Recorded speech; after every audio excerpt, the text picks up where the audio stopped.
insightful. So the first question is going to go to Jola. Jola, your advice to a patient who's been on dimethyl fumarate, Tecfidera, since May 2019, so we not quite a year yet, has a lymphocyte count of 0.6 for 5 months. What are you going to what would you advise them as a pharmacist in the background? Yeah, I think I'm not on mute now. So for the patient that's been 0.6 lymphocyte count for 5 months, that's going to be 2 blood tests. I wouldn't worry about 0.6, and I would say that you should look at the trend rather than single blood test results. And for that patient, they could reduce their blood monitoring during COVID-19 times to 6 monthly if needed, but just use the common sense, hand hygiene, shielding, self-isolation as appropriate. Yeah, so, to add to that, if the trajectory is down and that person's going to go below 0.5 and the recommendation is not to leave person on 0.5 would be to get them off Tecfidera. My personal opinion would be to move them on to one of the other orals rather than something like teriflunomide or something, in this environment.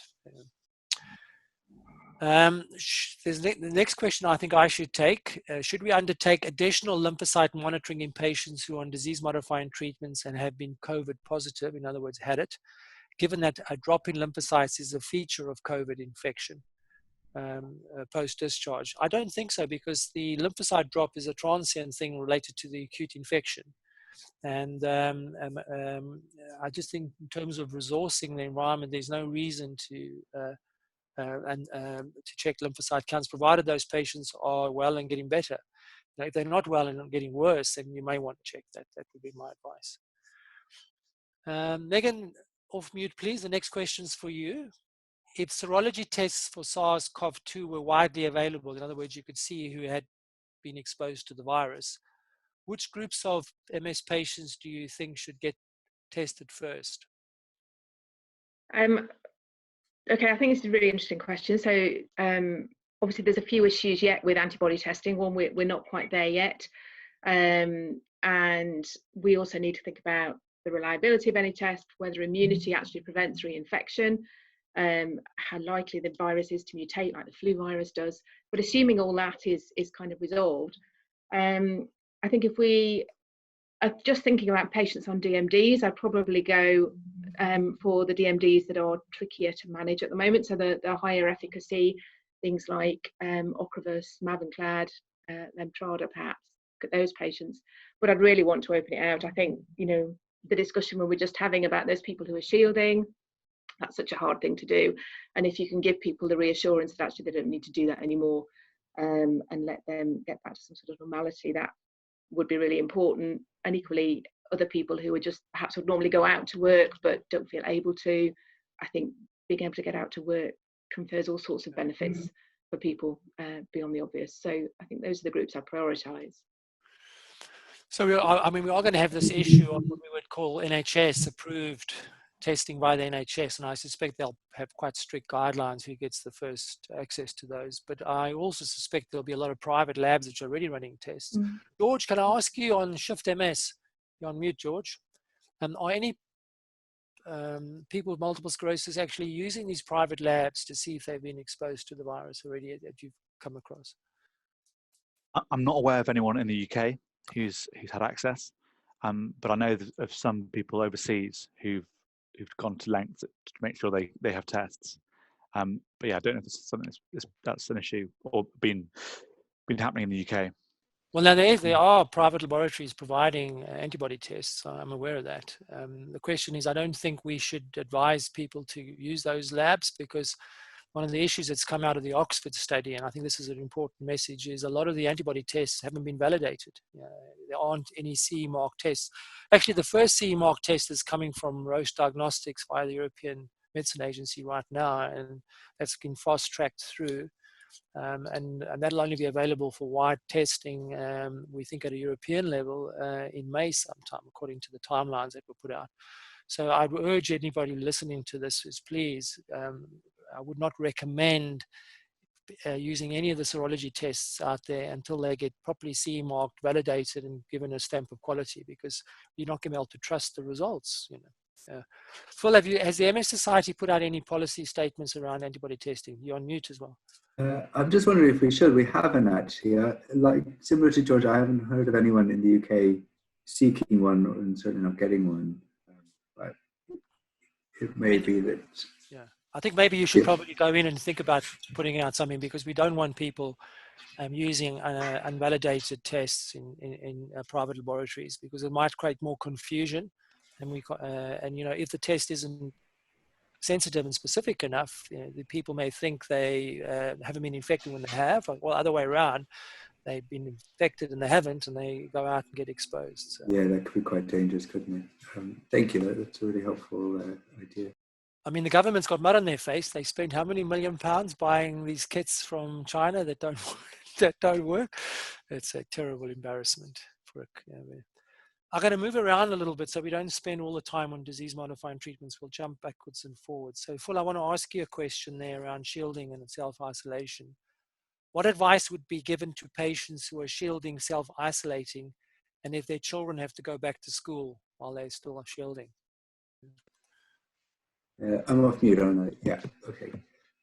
It's a really tricky question. So the government advice at the minute is that people living in the same household as someone who's shielding do not need to shield themselves, and there aren't any caveats relating to children.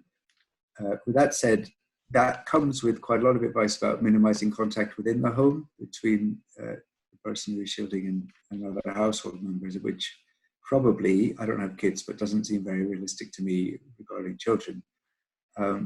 So as things stand, the official advice would actually be that you could send your child to school, but we'll be pushing the government to clarify this point if and when it reopens schools, because there'll be a lot of people wondering about this.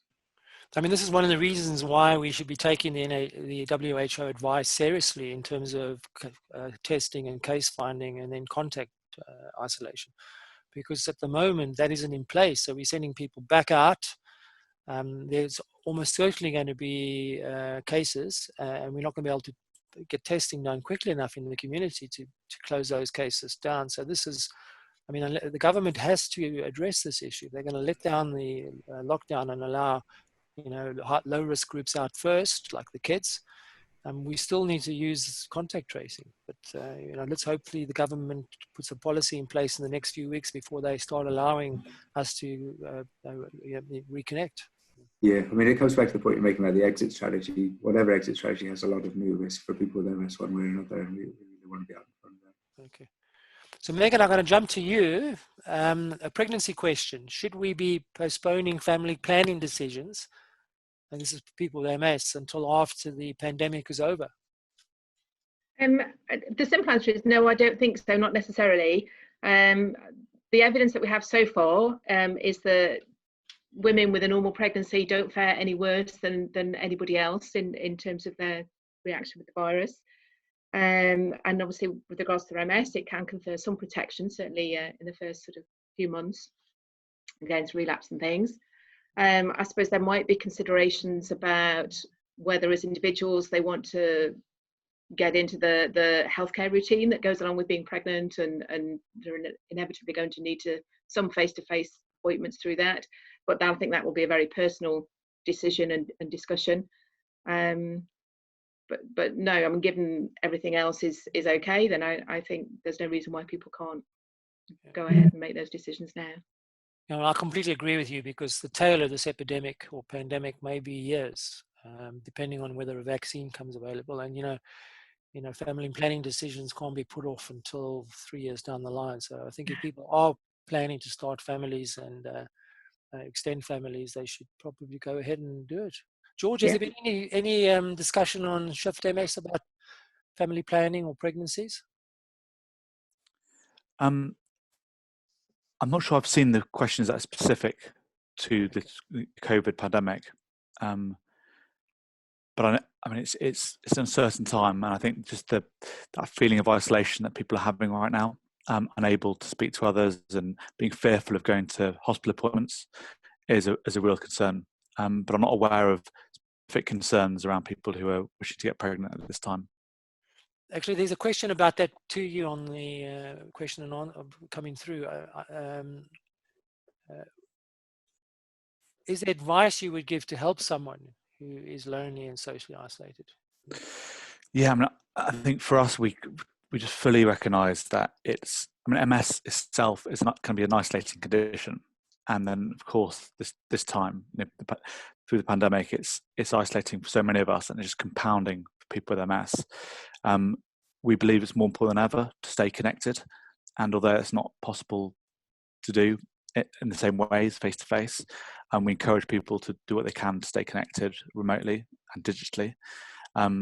In response to the pandemic, Shift.ms launched a program in the middle of June, which is called COVID Companions, and it's where we match up people who are living in isolation via video calls. And we recognise not only is it important for people to speak to others, but also be able to, and we're very fortunate we're all speaking a call now, but to see other faces and to speak to people regularly is hugely important. So for any healthcare professionals out there, I'd encourage you to encourage your patients to speak to others, to use programs like COVID Companions to make sure they're having regular contact with others. Just to give you an example, my daughter, who's her and her friends watch Netflix. There's a specific feature on Netflix where you can synchronize the movies. I don't know what it's called. Netflix Party. Pardon? Netflix Party, isn't it? Netflix Party. Yeah. And the fact that they're doing it together and they're then communicating with each other on Instagram, I think, means that they are sharing an experience. And so, that's something you could also advise people to do, is buddy up when they are going to watch a television program, and they should do it like they were in the same room together. It just creates a sense of community, and she does it quite often, to be honest. So, got it. Let's move back to some DMTs questions, because there's quite a few of them. This is for Jola. Can we increase the interval between doses of the infusion therapies, Tysabri, Ocrelizumab, Lemtrada, Cladribine? Okay. So most centres will already be increasing the interval between Tysabri and Natalizumab to 6 to 8 weeks, and that would be common practice. Ocrelizumab, most centres won't be starting or won't be infusing that for many patients, so by default the interval will therefore be increased. But remember, in the rituximab studies, and I know that's not Ocrelizumab, there was often increased interval, but it wasn't 6 monthly for a lot of those patients anyway. So we hope that they'll still get some effect of the Ocrelizumab despite the increased interval. And the other drugs were Alemtuzumab, yeah. Alemtuzumab, you might find year 2 might be delayed for patients depending on their individual risk factors. That's the most common one. Yeah, so I mean, I completely disagree with what's going on here, because we know that this is not going to go away in 3 or 4 months. So we're going to have to revise these guidelines quite quickly, to be honest with you, because, what's going to be clear, the tail is going to be months, years. So we can't keep delaying the treatments. We're going to have to come to some kind of conclusion at some stage to restart. I think home infusions might be the answer for some people. And I know that as a trust, we're looking into home infusions where the nurse and the drug and the infusion all takes place in the patient home to reduce the risk of them coming into the hospital. If the most risky activity is them coming to the hospital, let's reduce that risk. So that will be something that could be explored, especially if this is going to go on for years. And I'm asking you, can we set that up at Bart's, home infusions? And I have a meeting with a webinar meeting with a home care company for Natalizumab, but there's no reason why that can't be the other infusions with the different companies. Okay, well, that's good. Recognizing that takes away nursing staff away from the NHS. So before we thought there would be a bigger pandemic and Nightingale would be sitting there with 4,000 patients in, there was the worry about taking resource away from the NHS. We haven't seen that influx of patients, so now people are more open to home infusions. Okay. George, how do you feel about, I mean, these people are socially isolated already, so now one of the things about Natalizumab is it's called the social DMT. People like it because they come into hospital and meet other people. Now they're going to be, that's going to be taken away from them. So it's a bit of a double-edged sword, I suppose. Of course, but I mean, the thing I'm most concerned about is people delaying treatment and people putting off treatment. So yeah, it's not ideal that people can't go in monthly and have those usual kind of social infusions, and which I experienced myself. But the most important thing is that people continue to take their treatment and whether that's delayed over kind of 6-week infusions or anything we discussed. But if it has to be done at home, then it can be done at home. Then I think it's something we should definitely consider. And I think we spoke on a previous webinar about the more that can be done remotely. And you talked about how you've done meeting clinics over video calls. I think the more of those we can do, the better.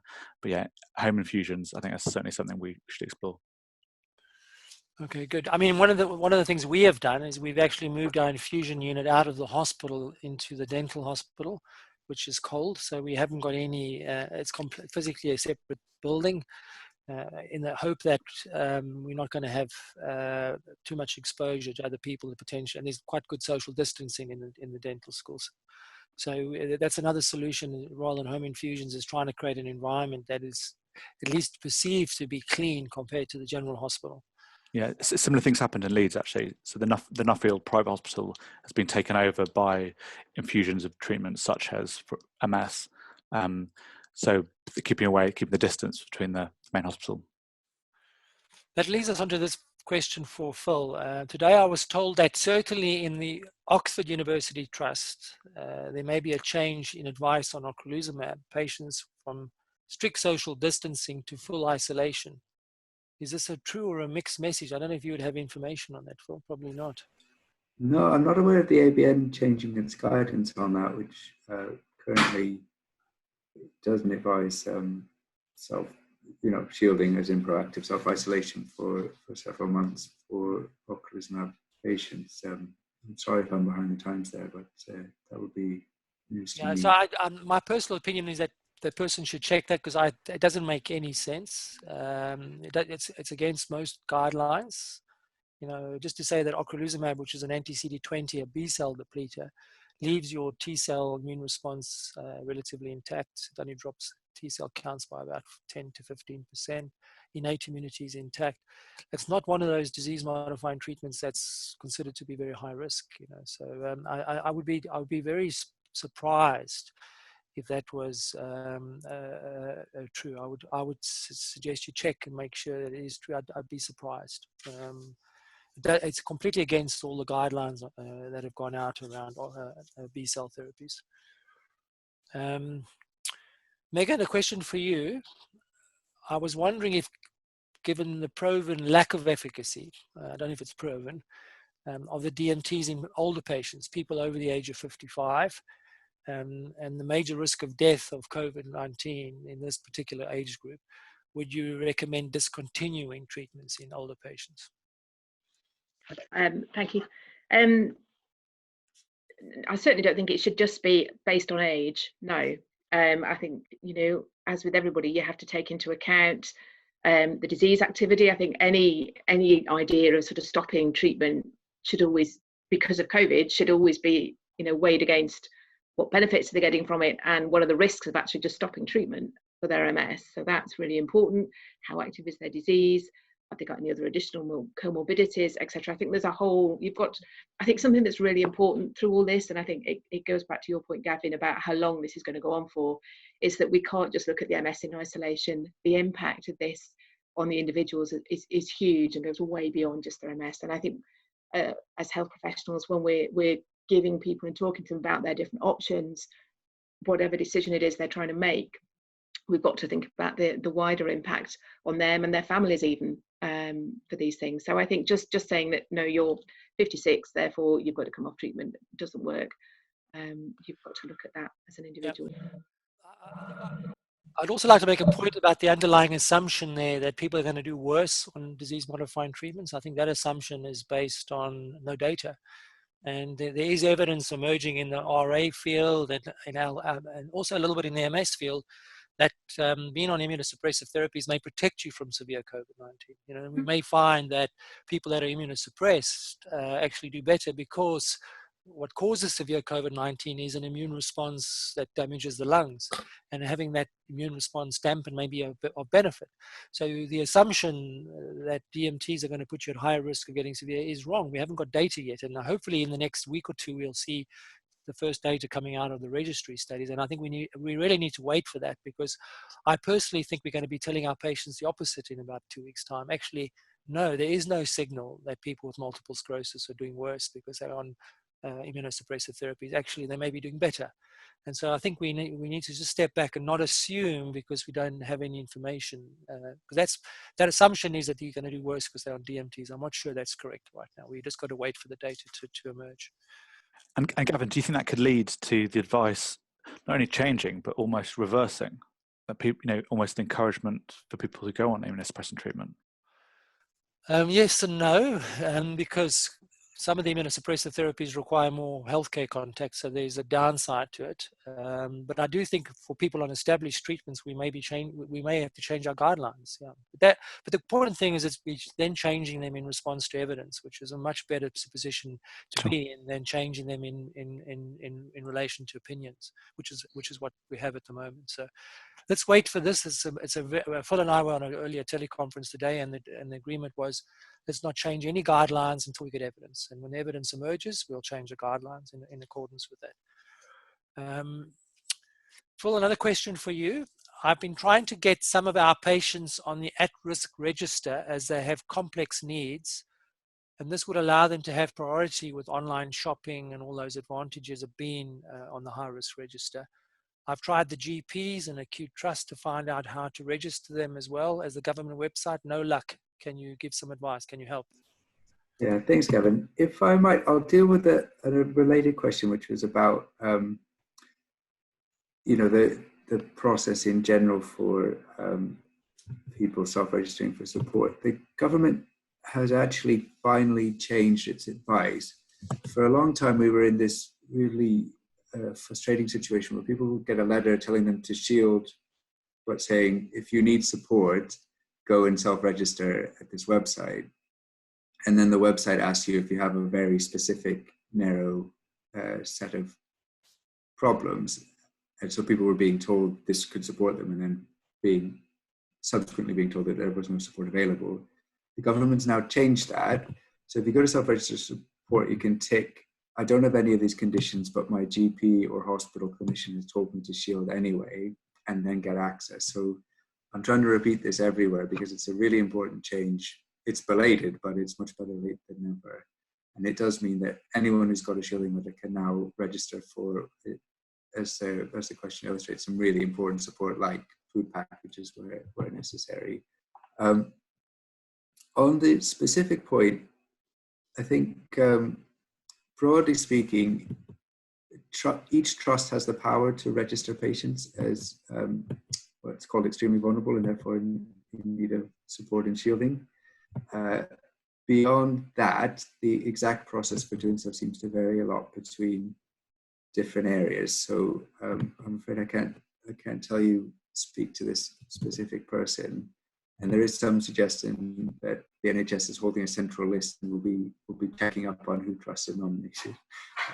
I don't know if Okay, I mean, the question I want to know, do you think we should contact, let's say the trust can do it and we've got a list of, say, 40 patients we want to put on that list. Do you think it's reasonable for us as healthcare professionals to contact those people before doing it, or just doing it? Because that's one of the issues.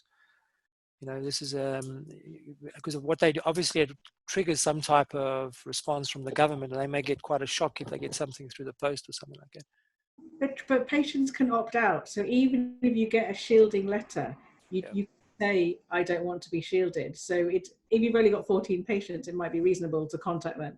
But if your list is longer, it might be reasonable just to put them on the list so they can get the benefits.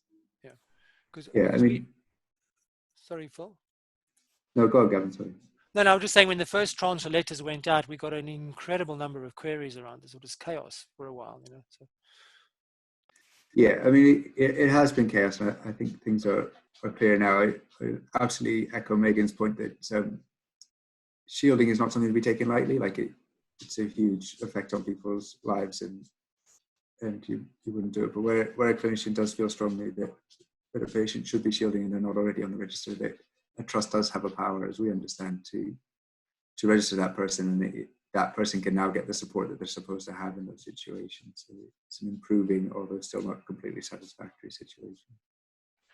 So maybe people can feed back for future Q&A sessions what their experience has been in using the, from their patients about how they are navigating this complicated environment.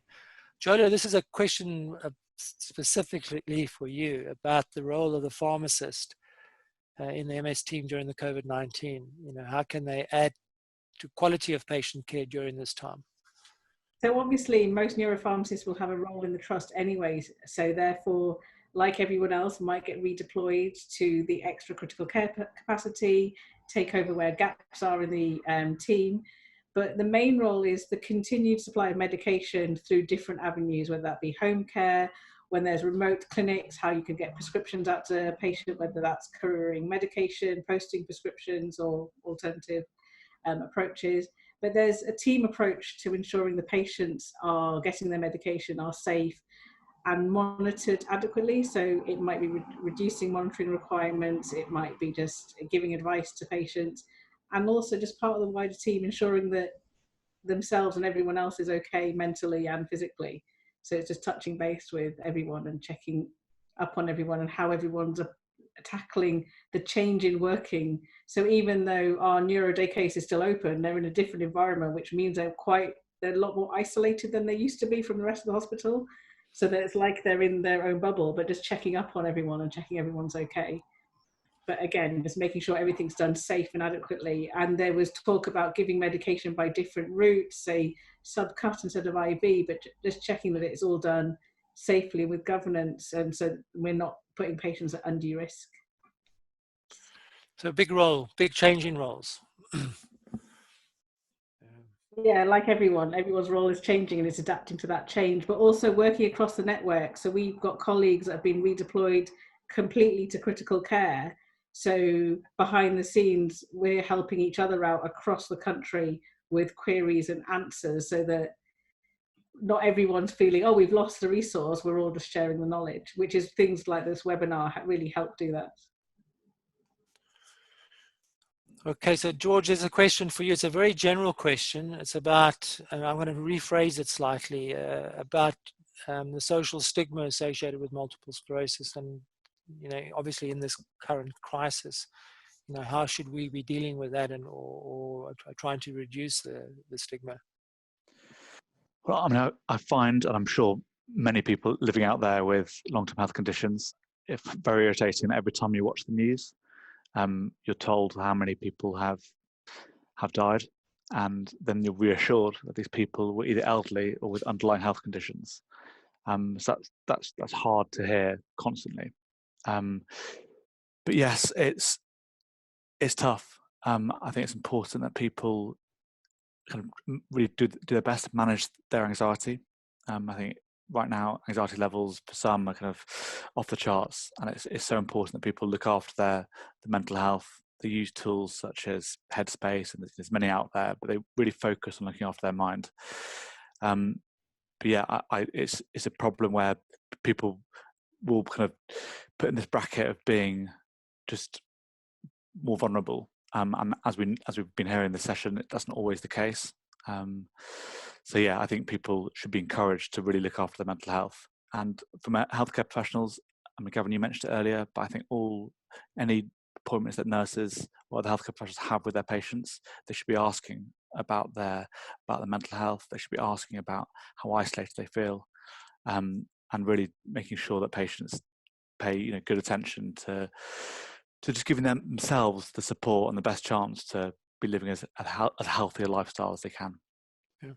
So there was a very good letter in the addresses. There's a good letter in the BMJ from last week of a patient with Duchenne's muscular dystrophy, obviously quite advanced, and has to have a CPAP ventilator at night and during the day sometimes. And he's got a job and he's got a good quality of life and he's fully functional in the sense that he's working, but he's got physical disabilities.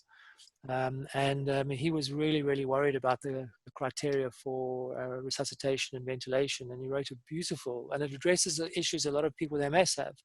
I've got one patient who's incredibly high functioning despite being very, very disabled. And she was particularly worried about coming into hospital, with COVID-19 and needing ventilation and being turned down. And it's caused an enormous amount of anxiety. She's now completely shielding herself. But I told her she must make sure that when she completes her advanced directive with her GP, she must update it to have strict instructions in that in the event of COVID-19, she wants full resuscitation and full advanced life support if possible. So she must make it absolutely clear that she doesn't want to suffer the consequences of not having resuscitation. I think the good news, though, is because the peak has dropped, we have got spare capacity in London. I was told via our Bart's Health messaging service is that there is spare capacity in London for ventilators. So we shouldn't have to address this issue. If people are clear that they want to be resuscitated and have life support, they should, the demand should be obeyed in the sense that they shouldn't be turned down. So I think we should reassure people with advanced MS that they must make them aware that if there is capacity, it's not a triage, may not be a triage system in place anymore. They must make it clear, though, to their family members, to their general practitioners, to their healthcare professionals, that they don't want to suffer the consequences of the stigma or being told that they can't be offered ventilatory support because they've got advanced MS. Does anybody else want to make another point about that? Maybe Phil, has the MS Society got another position on this? Or? Yeah, I mean, we've done a lot of work with other charities just to sort of hammer the point that the only criteria really for critical care should be someone's, odds of benefiting from that, and there is a risk that some stigma will filter over there. It's very reassuring to hear from you and from others in recent days that we do have spare capacity, and fingers crossed these things. Doctors won't be faced with these heartbreaking decisions. The thing that's worrying me most at the moment is actually the DNR conversations, and making sure that people aren't under any form of pressure to express certain wishes regarding that. We have heard a couple of quite concerning cases around that, but it's only one or two, so I don't want to sort of scaremonger, but it's really important that every part of the system kind of follows that philosophy. Yes, I think the fact that, or at least in London now, that the pressure's coming off the pressure cooker in the sense, things will change a bit. Guidance will probably soften, and there'll be a lot more flexibility for individual clinicians to make decisions about it. There's a question here I'm going to ask George, because I can answer some of the question, but I don't think I have enough experience for this.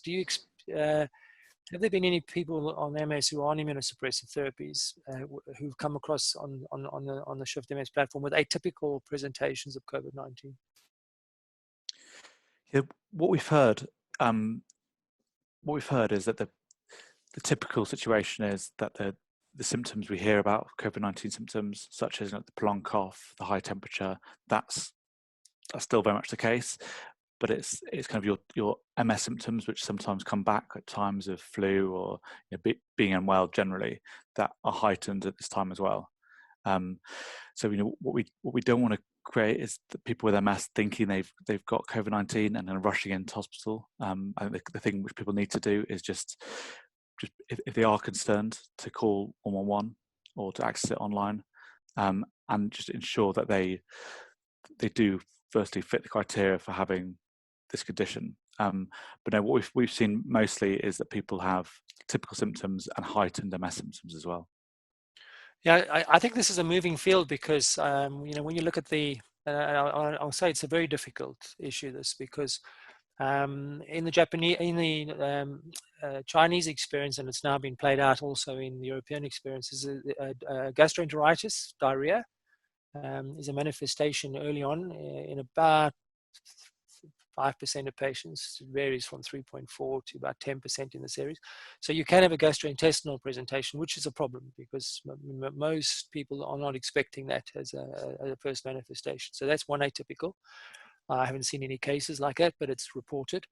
The other one is there's a big asymptomatic population, people who don't get any symptoms at all or very mild symptoms, and they just pass them off as hay fever or something like that. And that's going to be a really difficult one at this time of year because the pollen season's coming, and 30 to 40% of the population suffer from seasonal rhinitis or hay fever. And I suspect this is going to cause enormous hassle for the general practitioners, people with hay fever. So, Joel, have you got any suggestions? Because I looked at the BBC, I got a little video of how to differentiate. And I watched it yesterday, hay fever from COVID-19 symptoms. That actually, it left you completely confused at the end. You just got to ignore it and go and phone your general practitioner. But what advice you got to give to people about trying to sort this out? And most people that are adults, if you've had hay fever, you've had it before. So if you had the symptoms this time last year, likely that it's hay fever.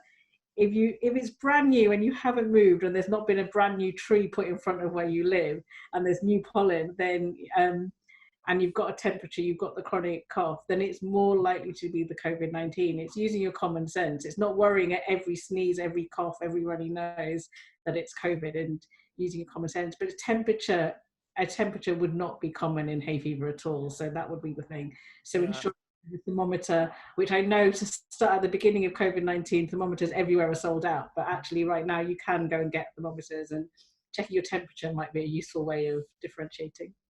Well, there was a tragic case of that young surgeon who died in Belfast yesterday or the day before.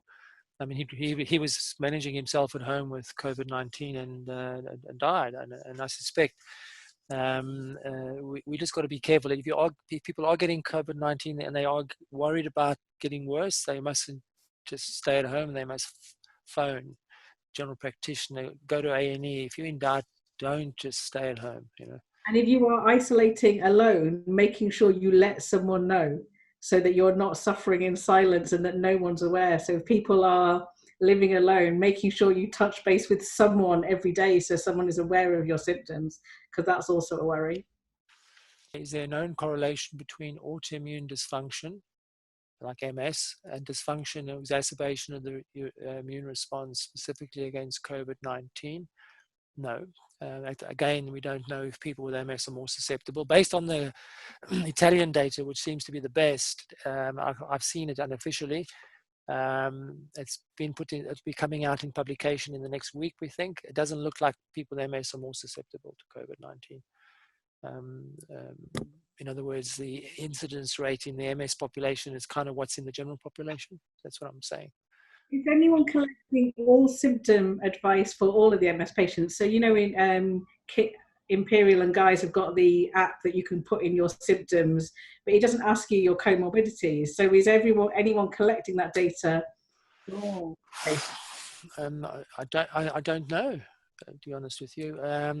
Because if you get tested, but if you just got some mild symptoms at home and you're not getting tested, do we really know the answer? Well, that's one of the problems when it came. What was that ship that docked in Japan, in Tokyo? The Princess. It was quite about, I think 25% of those people didn't have any symptoms and they seroconverted. So, there's a big chunk of people that are not going to get any symptoms or very mild symptoms. So I think that's another reason why that R0, which is the number of people an infected person infects. When they did the original studies in China, they came out with 2.3 or between 2 and 3. That was based on symptomatics, infecting people who got symptoms and had positive swabs. And we know the swabs are negative, falsely negative in about a quarter of people. And they didn't get in all the asymptomatics. So I think the R0 for this virus is much higher than 2 to 3, which is probably explains why it's just gone like wildfire all over the world. So it's probably much more infectious than we realize. This is kind of, I don't know if the social distancing went from 1 meter to 2 meters. I think that was because people beginning to realize this virus is more infectious than we realize. Let's have a look. Yep. Okay, one for Joella. Which DMT may be beneficial for COVID-19? Like we said before, there's no evidence that any of them will be beneficial overall, but it's just a case of choose your medication despite COVID-19 and then see if you can start it, rather than choose a medication which you think might help. There was talk about betaferon nebulized helping treat COVID-19, but that is not going to be part of the recovery trial anymore. But there are different options out there. I'm going to probably answer most of these questions afterwards via writing about them. Megan, I have a question regarding Ocrelizumab. I started this treatment in December last year. I had the first course, the first 2 doses. Could you tell me what is your opinion on this and the safety of receiving the second dose in June of this year? The patient is in furlough and is shielding himself. So this must be another nurse or another asking this question. I think certainly the ABN advice is that the treatment's delayed at the moment. As Joella mentioned earlier on, there was a study looking at rituximab, which is relevant here, that suggests that the efficacy of the Ocrelizumab will extend beyond that 6-month period. And you've obviously got to weigh up the pros and cons, the risks and the benefits. But I think also bearing in mind, if somebody's been shielding from their first dose, they're just going to be coming out of that. If they haven't already, by the time you want to start again in June, are you going to put them through potentially another 3 months plus of shielding when it could be delayed a little while, and we may get some clarity around that. So I think I would be cautious about giving it again in June at this stage. Yeah, I'm not sure people on Ocrelizumab should be shielding. I mean, Phil, am I right? Should Ocrelizumab patients be shielding? Well, it's not the advice at the minute. No, you're right. Yeah. So this particular individual, we should say to them, you don't have to shield, because Ocrelizumab is not a very potent immunosuppressive therapy. If you look at the phase 3 trial results, the infection signal with Ocrelizumab was tiny relative to interferons, and viral infections occurred slightly more than interferons, but they were all mild and moderate. I've got a conflict here. I was on the steering committee. I know the data very well, and there weren't any severe viral infections. So all the severe infections that occurred on Ocrelizumab were mainly bacterial. There was pneumonias, UTIs, and cellulitis. So I think this person or this particular individual has got the wrong end of the stick. I think you can tell them that Ocrelizumab is a mild immunosuppressive, particularly after the first dose. Immunosuppression may happen later on when they become hypergammaglobulinemic, if they do. And after the first dose, they shouldn't be shielding. And the question about when the second dose will be given will be probably, the guidelines I bet will change in the next 3 to 6 months, and things may move on by then. Another one for you, Megan. Should a 66-year-old with secondary progressive MS, so this is somebody who was diagnosed in 1976, so they've had the disease, 40, close to 50 years, be more careful when trying to follow the guidelines? Should this lady stay inside, or can she exercise in the local fields or parks? So, I think if she's able to, then and she can do so safely, she should exercise outside if she can. Taken at face value, there's no additional risks there that she has over and above that to the general public. You have to make sure there's no ongoing respiratory or swallowing problems, no other underlying health conditions that might affect the advice that you give to everyone. But no, as long as she can self-isolate within the park, stay that 2 meters or more away from people who aren't within her immediate household, wash her hands, don't touch her face, all of that advice. I think it's really important that people get out as much as they can. Within the current guidance. So the shielding for age is 70, isn't that? Yeah, I think so. 70 years of age for age. Yeah. Okay. So this patient is actually less than 70, so they don't have to shield based on the age criteria. And if they don't have any, as you're right, if they don't have any swallowing or bulbar problems, they don't have to shield because of MS. All right. There's one there that I can answer very quickly about Cladribine and vaccination. I've been trying to tell the company to do a vaccine study for 5 years or 6 years, I think it is, since 2014. And they're finally going to do one. This is what happens to vaccine responses on Cladribine based on the principles that it doesn't cause long-term immunosuppression. In other words, once you've had Cladribine and your lymphocyte counts have come back, you should mount immune responses to vaccines. So Cladribine will be one of those drugs like Lemtrada, like HSCT, that when your immune system recovers, vaccines will be relatively safe, and you should mount a vaccine response. We know this already from studies in HSCT that people who've had HSCT mount good vaccine responses, and Natalizumab as well. So I'm saying yes, they will mount back, but we need the data, and the data hasn't been done. We need a trial. I'm leaving you out, George. George, you want to make any comments? Because you haven't said anything for a while. That's okay. I don't feel left out. Yeah, what comments to make? Well, I mean, let's take this thing about age. I know Shift MS started off as a platform because you thought that there wasn't enough information. The younger people were addressed. Do you think we are addressing the older MS patients' concerns enough in this? Because they're getting it two ways. They're getting it from the risk factor of being old, and they're getting it from the risk factor of having MS. Are we dealing with the aged population well enough? I think there's a potential for there to be almost be too much information for different sides. So it's just how that can be streamlined. I'm not sure if I have particular concerns about I don't feel I'm the right person to answer about the older people information. I mean, perhaps Philip, do you have any view on that?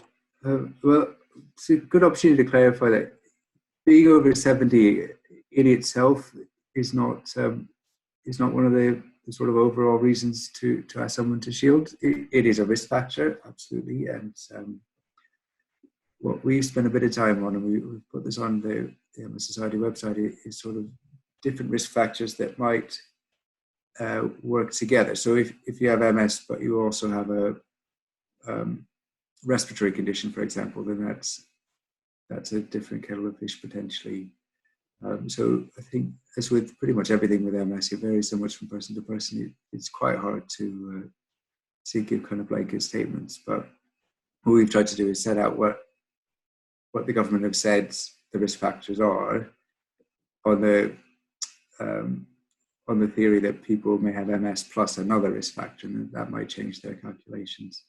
And, hopefully, their clinicians are taking that into account when considering the advice they give them as well.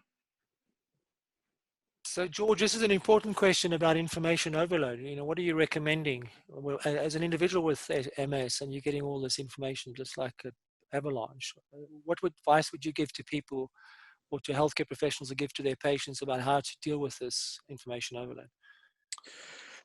Well, firstly, I mean, on an individual level, when speaking to other people with MS, I think it's important not to give yourself a real break from information from news, because I think it can be kind of detrimental to be watching the news the whole time.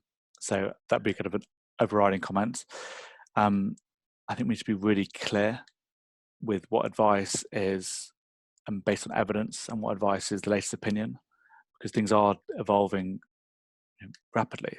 And I think at least if we can just make it clear to people with MS what we actually know and what we're assuming, I think that would help. But yeah, information overload is a concern. So I'd be, from a healthcare point of view, I'd recommend that you are really selective for what information you share with your patients. I don't know, Megan, if there's a view that you've got from the trust and from your MS nurse angle.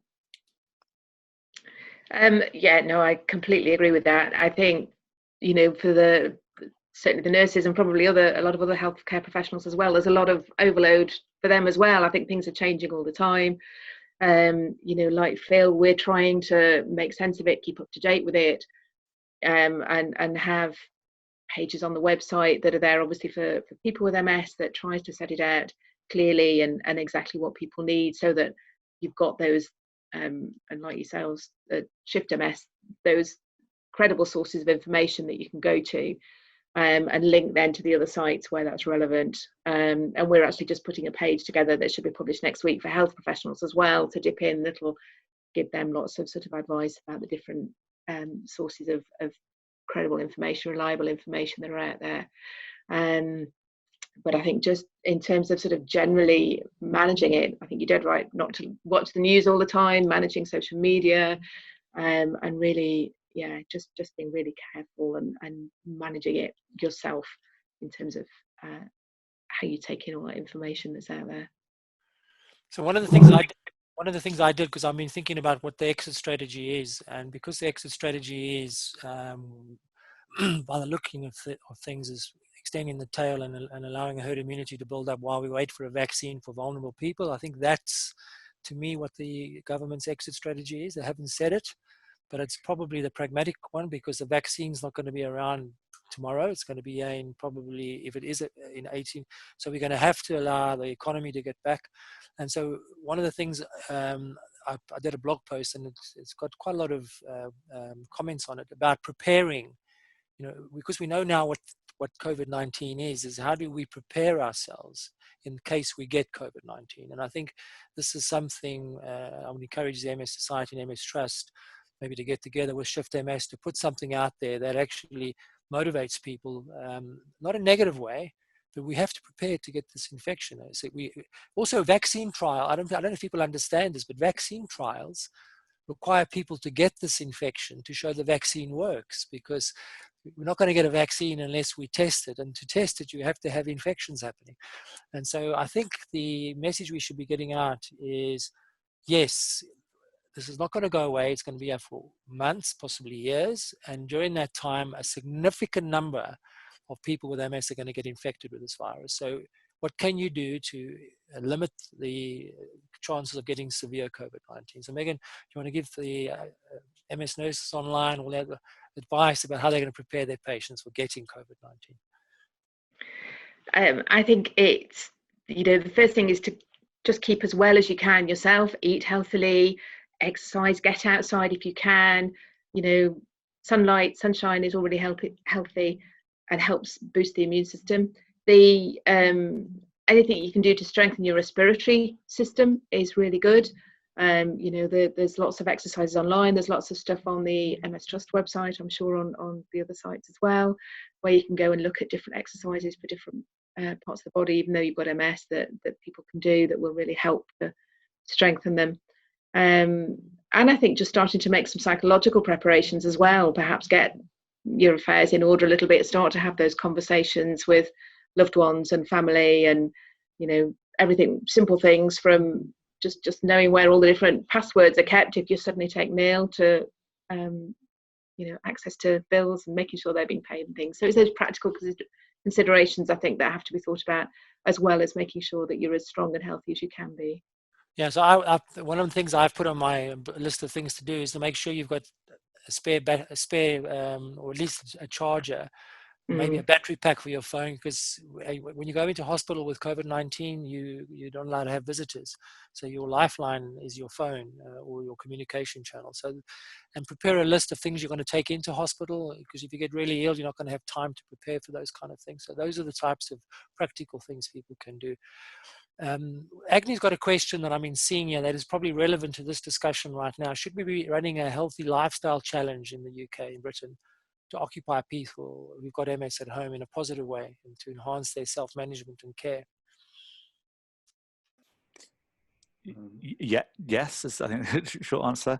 I think I've been hearing, it seems we hear about Joe Wicks most days. My daughters get very excited about Joe Wicks, but I think keeping active is certainly something we should all encourage, whether it's an MS specific campaign, which I think might be suggested here.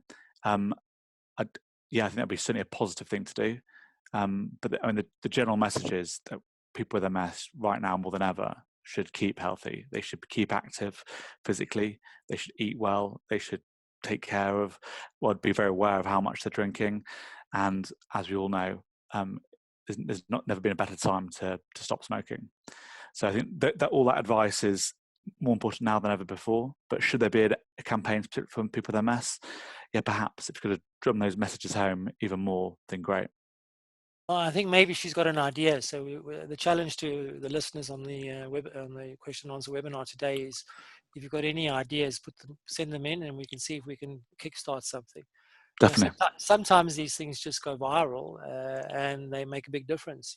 The Thursday night clapping campaign has gone viral, and it happens now every Thursday night. and we need something like that around exercise. Okay. Great. Sarah, I'm going to draw to a close. I don't know if anybody wants to do any wrapping up. Jolie, you want to say something to conclude the question and answer session? No, just to say thank you, and it's been useful, but also carry on sending questions in, because it's the power of the network that we gain new evidence and we can start answering some questions. Cool.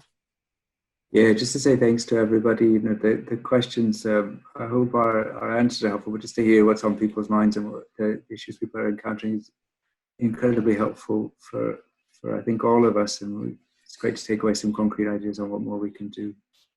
Megan? Yeah, just to echo what people have said so far, I'd say thank you. The questions are really useful. They're really, as you say, Phil, help us think about how best we can help people that are out there, both health professionals and people living with MS. So it's great. Thank you. George, do you want to say anything to sum up? Yeah, if anything, just please encourage your patients to stay connected, to stay in touch with people around them, to contact other people with MS. Yeah, it's not a time to be completely alone. Sarah, just in terms of when we answer these questions in text format, where do they pick up that information from? The website? They'll be on the MS website under the resources section. We have everything posted there, and all the future webinars will be listed there as well. There's one next Wednesday at 12:15 with yourself.